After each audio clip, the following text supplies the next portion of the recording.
1 rock paper scissors. ఓ Sweet. ఇది కూడా ఉందా?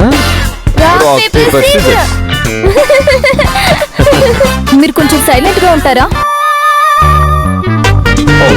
సారీ మేడం జీ, మీరెందుకు ఇంకా ఇలా కష్టపడుతున్నారు? రెస్ట్ తీసుకోవచ్చు కదా. ఏ డిపార్ట్మెంట్ కి ఎంతమందిని చూస్ చేయాలి, ఎంతమంది అవసరమా అని చెక్ చేస్తున్నాను. మనం ఇన్ని రోజులు కష్టపడిన దానికి ఫలితం దక్కుతుంది. కంపెనీ ట్రాక్ లోకి వచ్చేసింది. అవును అర్జున్, రంజిత గారు కూడా చాలా హ్యాపీగా ఉన్నారు. ఆమె పడిన కష్టానికి ఇప్పుడు మంచి రిజల్ట్ రాబోతుంది. తన కంపెనీ తిరిగి గాడిలో పడుతుందని గాని ఇంప్రూవ్ అవుతుందని గాని ఆమెకి నమ్మకమే లేదు కదా.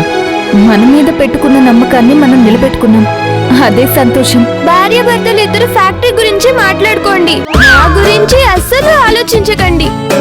ఇప్పుడు ఏమైంది మన యువరాణి గారికి? ఏం కావాలి? బ్యాలెన్స్ స్కూల్ ఫీజు గురించి అడుగుతున్నారు. మళ్ళీ కడతానన్నావు కదా. నేను ఆ విషయం ఏం మర్చిపోలేదు కన్నా. ఆ ఫీజు కట్టడానికే మేమిలా పగలు రాత్రి కష్టపడుతున్నాం. నేను మీ మాట వింటాను, నమ్ముతాను. స్కూల్ వాళ్ళు కూడా వినాలి కదమ్మా.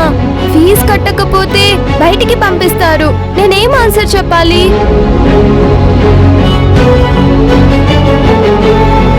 భవాని, ఇప్పటి వరకు కంపెనీ నుంచి 20,000 అడ్వాన్స్ మాత్రమే ఇచ్చారు. కంపెనీ ఇప్పుడే ఇంప్రూవ్ అవుతుంది.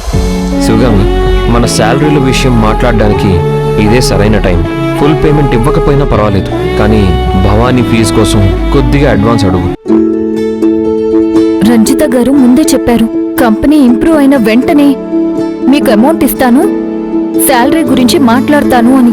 రేపే వెళ్ళి మాట్లాడదాం. సరే, అది బెటర్.